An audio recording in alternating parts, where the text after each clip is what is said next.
Vlogtober, and I will be bringing you a new video every day in the month of October. In today's video, it's time for another Friday Sews. Friday Sews was started by Jen of Today in Jen's Sewing Room, and I always link her channel down in the description box on all of my Friday Sews videos. And please check out the hashtag and check out all of the wonderful YouTubers who share their love of sewing under the hashtag. Before we get started, I just want to draw some attention to a challenge that I heard about that is being hosted by my friend Michelle from Michelle Sews Again. I'm really bad at remembering hashtags, so I'm just going to put the hashtag on the screen. But the point of the challenge is to sew a garment or sew something that's purple in the month of October in order to raise money and awareness for Alzheimer's disease. And I won't go into all the details. I'll just link the video to Michelle's story down below. It's a very moving story, and I hope that if you haven't already seen it, that you'll go check out her video and participate in the challenge. I am definitely going to be making something myself. If you watched my October plans video from yesterday, you will have seen that I already plan to make up my lilac jumpsuit, so I'm definitely going to be putting that, moving that up to my must-make queue this month so that I can also participate in the challenge. Before we get started with the video, I am wearing my Tessuti Mandy boat tee. It's a free pattern, and I made this back in 2018 out of some bamboo jersey that I got from Fibre.com, and it's one of my favorite t-shirts. I really love this one. Okay, so what do we have to talk about today? I have one finished garment to show you, and it is my Fibre Mood Betty trousers. I made these out of a corduroy. I'm still undecided whether or not it's a stretch corduroy. I'm gonna go with no. I don't think it's a stretch corduroy, but like maybe a little, I don't know. But it's a corduroy that has been in my stash for a number of years. I originally made my husband a pair of pants out of this, and I had over 2 yards left over, and I actually still have a decent chunk of fabric left, probably under a yard, like not enough to actually make anything. But yeah, I had a little bit of fabric left over, and it's in this lovely like caramel color. So I made the size 2, and I did make some adjustments to the front and back crotch curve, and I also shortened it. However, I do feel like there was like a siren alarm bell going off in my head about the length. I didn't have to shorten these very much. I'm 4'9". I have extremely short legs. It is very common for me with pants to have to shorten my pants pattern legs by 6 to 8 inches, or even if it's supposed to be cropped, I usually still have to shorten it like 3 or 4 inches. I'm pretty sure that I only had to shorten these like 1.5 inches. So if you are a more average length or height person and you want to make these pants, definitely check the length before you make them, because I think that as drafted, they're just really short. Apparently they're meant to be super cropped or something. I don't know. But yeah, I only had to shorten them just a small amount. I used a jeans button for the button here.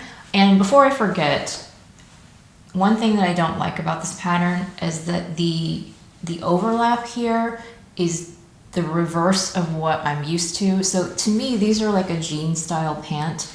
And so I'm used to having the left front on the outside, and instead the right front is on the outside. And so it just feels backwards to me. It's not a big deal. You obviously can't tell when you're actually wearing it. No one's gonna notice. But just like when you go to unbutton your pants and you're just used to it being a certain way, it's the opposite way, and that does bug me a little bit. The really cool features of this pattern is it has this front yoke here, and then the pockets kind of grow out of that yoke. I think this pocket detail is one of the most unique and interesting things about the pattern, and the pockets are really easy to get into and really comfortable. And I lined my pockets with some Liberty of London Tana Lawn, just because I thought that the colors worked really well with the caramel, and it looked really pretty, just sort of like my little secret fun pocket. It also has a yoke on the back, and below the yoke there are darts, which is a little bit different from what I'm used to, but it was just, you know, it's a fine detail. It does have belt loops, has the typical 5 belt loops, and the leg shape, they call it a balloon shape, and I would agree with that, but I would say it's a very subtle balloon shape. A lot of the ready-to-wear pants that are in this style that I've seen, they usually taper at the ankle like pretty significantly, so that the balloon shape is much more pronounced. Whereas these, I would say, the ankles are still relatively wide, so they're only very subtly balloon shape. And I actually really like that, because I would worry that if I did the kind that tapered a lot at the ankle, that I would look like Popeye, because my legs are just so short and like already kind of stocky. And I think that pant shape would exaggerate that, whereas these just sort of hint at that like balloon shape. And I just really like the way that they look. They're very comfortable, you know, sort of from at first glance, they just kind of look like straight leg pants. And yeah, I really like the way that they turned out. I did construct these a little bit differently than the instructions said, because I wanted to be able to adjust my back pocket placement. I can't remember right now what the directions tell you to do, but I stitched the inseams and then I basted the side seams, so that I can just try them on and check the pockets, where the pockets were. And I'm glad that I did that, because I did end up moving the pockets around a little bit to fit my shape better. I don't need to tell you exactly where I put them, because everybody's backside is so unique and different. But I highly encourage you, if you don't normally do that, to test where the pockets are, just to make sure that they look good on your particular body shape before you stitch them down. I'm pretty sure the pattern wants you to stitch the pockets down before you even assemble the back legs. Okay, so let's talk about fit. I made my normal adjustments that I would make to the crotch curve in order to make room for my thighs. And as I had stated for the pockets, I basted them together so that I could try them on. And I kind of had a whole, like almost a full day of sewing, and then I got to this stage and I tried them on, and I took some pictures so that I could more clearly see what they look like from the back. And I had wrinkles underneath my backside, and also some wrinkles on the thigh area. And the back thigh, it was very loose, and there were some diagonal wrinkles.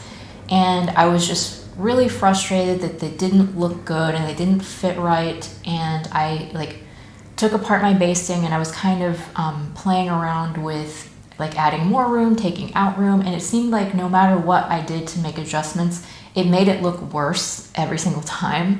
And I was getting very, very frustrated with myself, and I realized by this time it was early evening. I'm like, I need to just put these down for the night, walk away, come back tomorrow, and assess tomorrow. So I did that. In the morning, I came back and I actually ripped out all of what I had been messing around with and sort of rebasted them the way that I had cut them out. Tried them on again, took pictures, and I was actually these look perfectly fine.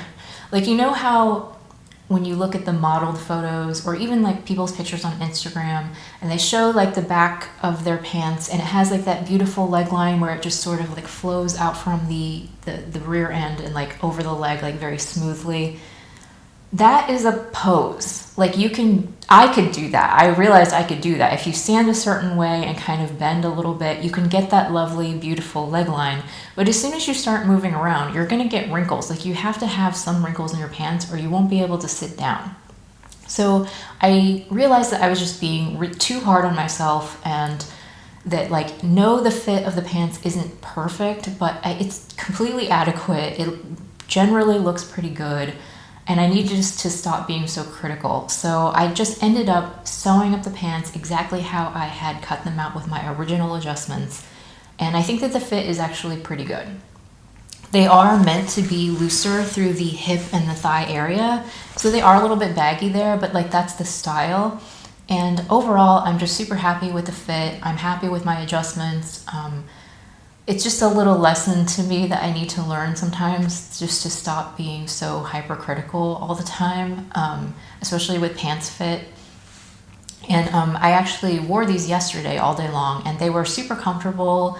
I was very happy with the fit. It was just that one day that I was being too hard on myself. So I don't know if that helps you guys, but it helps me sometimes just to go through and take a step back and be you need to stop being so hard on yourself. The other thing that all of this trying on and basting and ripping out and stuff, The one thing that did happen that I feel like I should share, because I could like help you guys if you were doing something similar, if you were trying on your pants as you go, I forgot to stay stitch the top of the waistline. And so when I did all the trying on and stuff, my waistline did stretch out a little bit, which made it difficult to ease in my waistband when I put the waistband on. And like, you know, you can't really tell, it's not that big of a deal, but there are certain little places where there's like little tucks where like I just couldn't ease in the fabric because it had stretched out enough that it just didn't fit perfectly anymore with the waistband. So that's just a little bit of advice. If you plan on trying on your garment before it's finished, make sure that you stay stitch that waistline so it won't stretch out. The other thing that I wanted to talk to you guys about and like get your thoughts on is like, I don't know if this happens to anybody else or if it's just me, but with both pants and skirts that I sew, as well as ready to wear that I buy, I pretty much always have to size down in the waist, because my experience is that the waistband, as you wear it throughout the day, it stretches out. And because my waist to hip ratio, I don't curve very much, I'm pretty much straight up and down. When the waistband stretches out, my pants just want to slide right down to my hips. And by the end of the day, they're like baggy and like they don't fit well, or I have to use a belt to hold them up. So I always pretty much size down in the waist one size from my actual measurements. And that tends to work relatively well for me. So that's what I did this time. I made the size 2, even though my waist measurement would put me in the size 4. But when I finished sewing the pants and I put them on for the first time, they were really tight in the waist and like kind of uncomfortable. And I was like, ooh, I don't know if this is gonna work out. And I've had that experience before as well. I wore them for a few hours and they didn't really loosen up. But after I washed them and let them hang to dry and then I put them on, they were 100% fine. So I'm just curious to know if anybody else has that same experience, because I pretty much, this happens to me pretty much every time I make a pair of pants or a skirt. And I just want to know if you guys go through the same thing or whether it's just me. So that was my Fibre Mood Betty trousers. Like I said, I'm really happy with them. I think that I'm going to be wearing them a ton this fall and winter. They're like this nice neutral color. And yeah, I'm already dreaming of all of the outfits that I could pair with these pants. And I'm super happy with them. So let's move on to what I'm working on right now. So I was able to just barely squeeze it out. I did cut out my Sew Over It 1960s coat, all of the shell pieces, the lining, and the interfacing. I am using sew-in interfacing, and so I'm going to have to, at some point, baste all of the interfacing to the shell pieces. I guess it's not any more work than fusing it, but yeah, I'm going to have to do that at some point. Have not started sewing that coat yet. But one thing I do want to note is that I had to go look up how much coating fabric that I had purchased because I didn't remember. And I cut out my coat pieces and I still had a ton of fabric left over. And I'm like, how much fabric do I have left here? So I measured it and I still have 3 yards left. And I'm like, wait, what? So I looked it up in my original receipt and I had purchased 4 yards. I mean, I was originally going to make a coat for my husband, so maybe that makes sense. But I had 4 yards originally and now I have 3. And so like the whole point of this exercise was to like get that fabric out of my stash so that I don't feel guilty about it anymore. And now I'm going to be putting 3 yards of it back in my stash, which is enough to make another coat. So like, I mean, I don't regret it. I still want this coat, but I also am like, but now what am I going to do with that other 3 yards of fabric? Because I don't really need more than one navy coat. I don't know, it's going to be something I'm going to deal with later. So anyway, I got that cut out, and then I also cut out my collab project that I am doing with Michelle of Michelle Sews Again, and I can't tell you more than that, but I do have that project cut out. I'm going to try to sew that up this week, and possibly also get started sewing on my coat. I'm not sure what I'm going to do with that yet, but I think that's probably going to take up the bulk of the week. And then the final thing that I have to share with you is a little present that I received.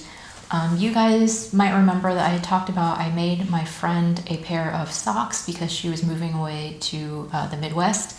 And I got a little package in the mail yesterday and she very kindly sent me a little thank you gift, which was so sweet of her. She does a lot of traveling and she's very like outdoorsy. She does a lot of hiking. And so she had made this trip to Nepal a few years back. And so she gave me a piece of fabric that she got while she was on her travels to Nepal. And it's this beautiful stripy fabric. And I'm not quite sure what it is, but it feels a lot like Thai silk, like the kind that you use to make neckties, not like Thailand. That's what it feels like, is like something you would use to make a necktie out of. And it's just this small little piece of rectangular fabric. And I don't know what I'm going to do with it. I was thinking about possibly making a knitting bag because I think that it's probably the right size that I could just kind of maneuver it in some way to make either a tote bag or like a boxy pouch or something like that. But I just thought that that was really kind and so generous of her to send me this gift. And so I really appreciate it. It was a really nice thing for her to do. The only other thing that I wanted to mention is what's going on in my life this week. So I did take a few days of vacation and having kind of a staycation because, long story short, I have all this vacation time at work that I have to use or I'm going to lose it. So I just took a few days off. And so yeah, I'm hoping to spend some time outside with my dogs. It's still a little bit weird not having cats anymore. And so I've just been enjoying spending time outside in the beautiful weather with my dogs, and I feel like that's very healing.